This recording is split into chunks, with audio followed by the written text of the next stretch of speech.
Hello, good morning all of you. 6 Hindi medium science की class. आपका बेटा पार्ट 9 चल रहा है सजीवों की विशेषताएं। सजीवों की विशेषताओं में आपके कई सारे पॉइंट मैंने डिस्कस कर लिए हैं कि किस तरीके से अलग अलग जंतुओं का आवास अलग अलग होता है, कहाँ कहाँ पर कैसे कैसे पेड़ पौधे और जीव जंतु पाए जाते हैं। अब आज का टॉपिक है हमारे आसपास के जीव।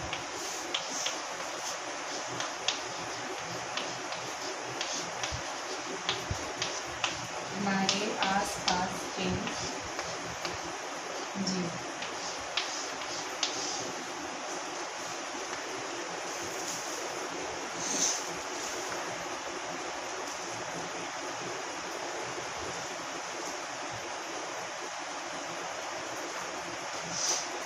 देखिए, इसमें आपको हमारे आसपास के जीव में आपको ये जानना है कि आपके आसपास जो है, जैसे पेड़ पौधे हैं या जीव जंतु हैं, वो सारे अपनी शारीरिक संरचनाओं में भी विभिन्न हैं, उनके कार्य भी अलग अलग हैं और उनके आवास भी अलग अलग हैं। और इस तरीके से जो भी जीव पाए जाते हैं उनमें विभिन्नताएं होती हैं। विभिन्नताओं का कारण एक तो उनका आवास है, दूसरा उनमें पाया जाने वाला अनुकूलन का प्रभाव है। अनुकूलन के आवास के आधार पर वो अनुकूलित है, अनुकूलित के आधार पर उनका रहन सहन है, उनका रहन सहन है।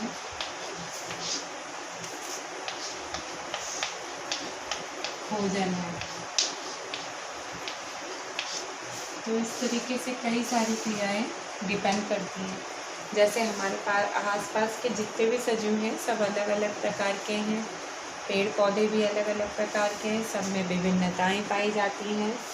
आवास है, वो आवासों के आधार पर अलग अलग होते हैं, उसके आधार पर उनके अंदर अनुकूलन होता है, संरचनाएं विभिन्न होती हैं, उनका रहन सहन अलग हो जाता है और सभी अलग अलग प्रकार के जीवों का भोजन भी अलग अलग होता है। क्वेश्चन ये उठता है नेक्स्ट कि क्या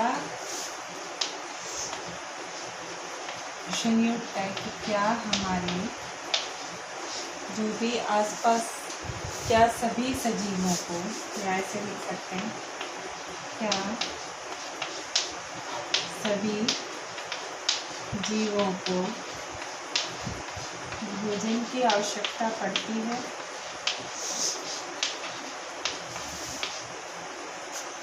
भोजन की आवश्यकता पड़ती है।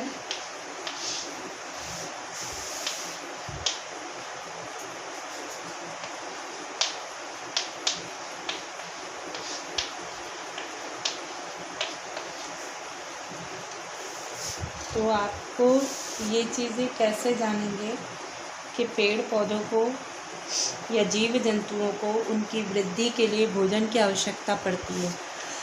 आप जानते हैं छोटे जो जीव होते हैं, छोटे जीव, उनको मारकर खाते हैं बड़े जीव। इस तरीके से टोटली जो है यानी डिपेंड होते हैं एक दूसरे पर। ठीक है, अब छोटे जीव जो होते हैं वो कीटों को खाते हैं। तो इस तरीके से ये जीवन चक्र भोजन के आधार पर ये चलता रहता है। भोजन के आधार पर ये जीवन चक्र निरंतर उनके जीवन भर चलता रहता है। जैसे छोटे जो हैं, जो बहुत छोटे जीव हैं, वो कीटों को खाएंगे, कीड़े मकोड़ों को खाएंगे, और छोटे जीव को बड़े जीव खाएंगे। तो इस तरीके से भोजन के लिए इस तरीके से उनका जीवन चक्र बराबर चलता रहता है। पेड़ पौधों की बात करें तो पेड़ पौधे भी आपके भोजन करते हैं। पेड़ पौधों में भी प्रकाश संश्लेषण की जो क्रिया होती है,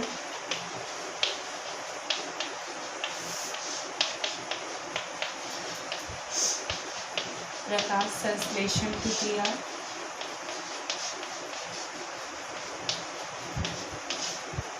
पेड़ पौधों में प्रकाश संश्लेषण की क्रिया महत्वपूर्ण होती है।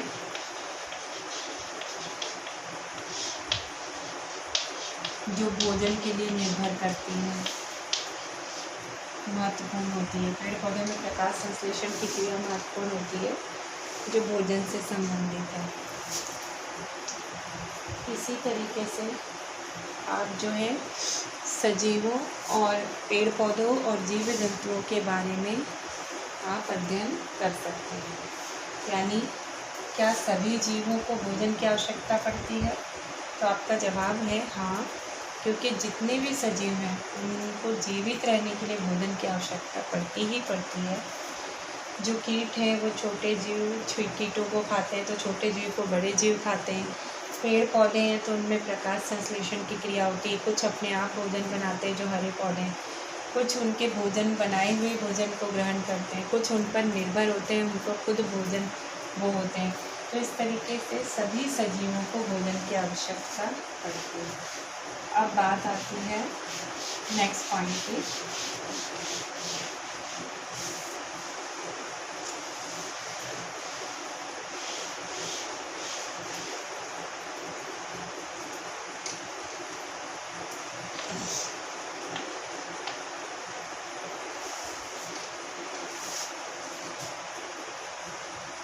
अब बात आती है क्या सभी जीवों की वृद्धि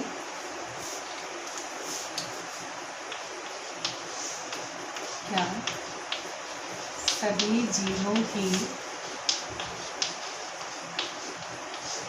वृद्धि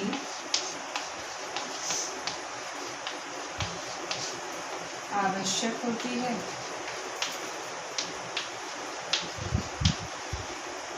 आवश्यक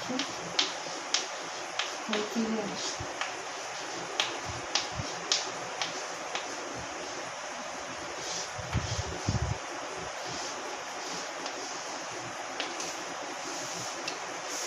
तो इस तरीके से आप बता सकते हैं क्या सभी जीवों की वृद्धि आवश्यक होती है?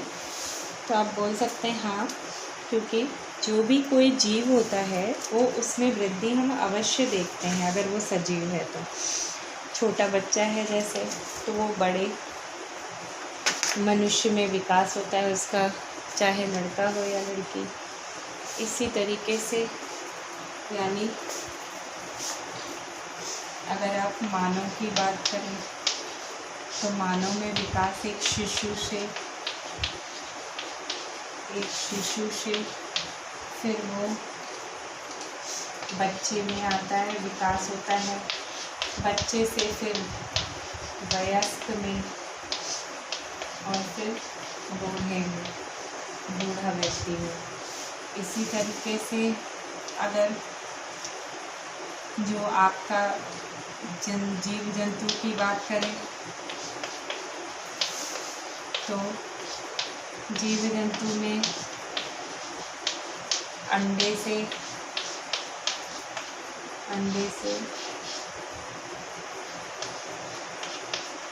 जीव का उत्पन्न होना या फिर आपका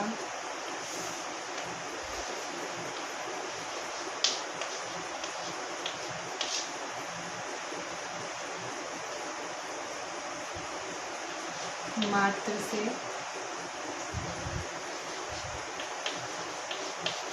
उत्पन्न होना। इसी तरह से पेड़ पौधे हैं तो पेड़ पौधों में सीधी सी बात आप कह सकते हैं, पेड़ पौधों में जैसे बीजों से पौधे का विकास होना।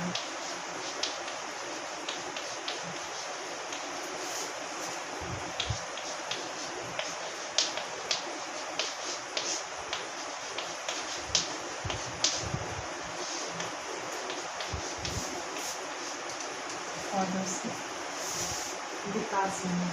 तो इस तरीके से आप समझा सकते हैं। तो आपने देखा क्या सभी जीवों की वृद्धि आवश्यक होती है। तो इस टॉपिक के अंदर आपने समझाया कि हाँ, सभी जीवों की वृद्धि आवश्यक होती है, क्योंकि अगर वो सजीव है तो उसमें वृद्धि तो होगी ही होगी। जैसे आपका मानव है, मानव में एक शिशु, शिशु से फिर बच्चे में, बच्चे से फिर वयस्क में और फिर बूढ़े में। इसी तरह से जीव जंतु जो हैं वो कुछ जो अंडे देने वाले हैं वो अंडे से जीव का उत्पन्न होना होता है, और कुछ स्तनधारी जंतु होते हैं जो बच्चे उत्पन्न करते हैं। तो जीव जंतु भी दो प्रकार के हो गए। पेड़ पौधे हैं जिसमें कि पेड़ पौधों में बीज से नए पौधे का विकास होता है, यानी कि छोटे बीज से बड़े पौधे का विकास होता है। इस तरीके से आप बता सकते हैं। नेक्स्ट पॉइंट है, क्या सभी सजीव श्वसन कर सकते हैं? तो आप इसमें क्या उदाहरण देंगे?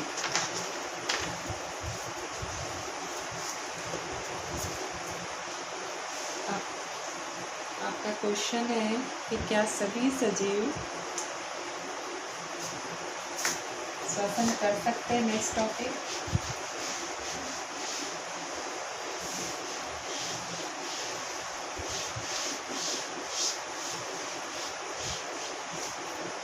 आपका नेक्स्ट टॉपिक है, क्या सभी सजीव श्वसन कर सकते हैं?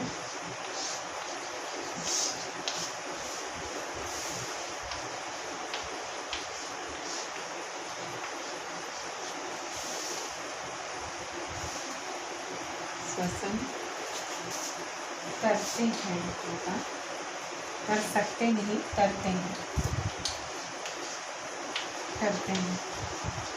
तो आपका जवाब होगा हाँ, पर सब में विभिन्नता होती है।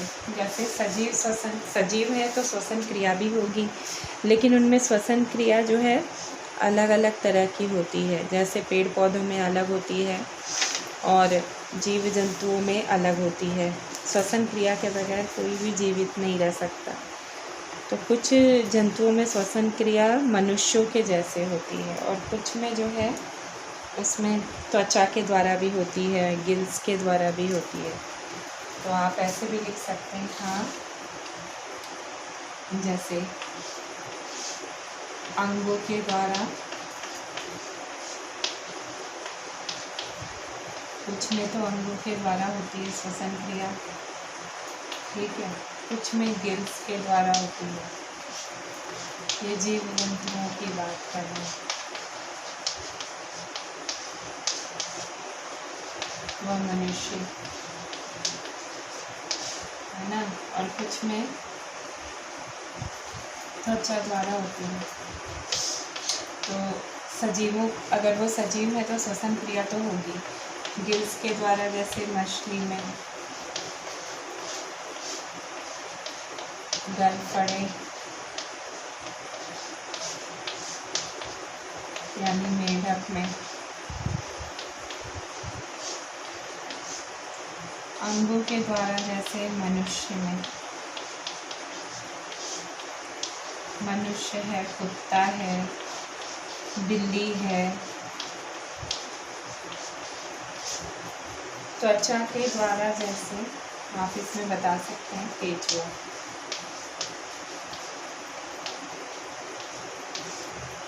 केंचुए का श्वसन क्रिया त्वचा द्वारा होती है। पेड़ पौधों में श्वसन क्रिया होती है।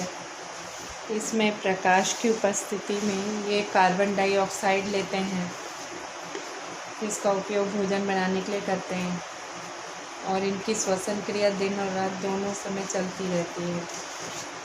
तो ये श्वसन क्रिया के दौरान CO2 लेते हैं और O2 छोड़ते हैं। तो ये ध्यान रखिएगा।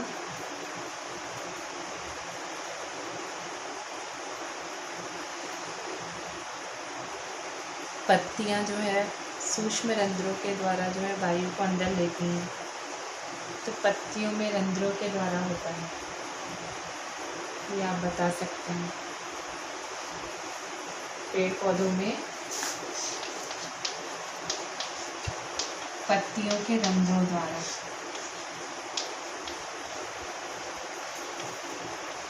छिद्रों द्वारा।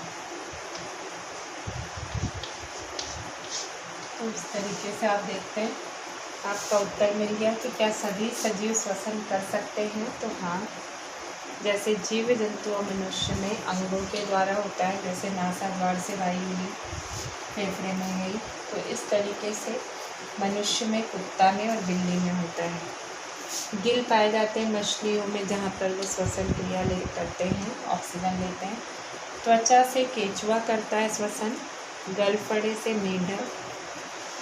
पेड़ पौधों में पत्तियों के छिद्रों द्वारा ये प्रक्रिया होती है, जिसमें आप जानते ही हैं कि वो ऑक्सीजन छोड़ते हैं, कार्बन डाइऑक्साइड लेते हैं, और उसी ऑक्सीजन का उपयोग हम करते हैं।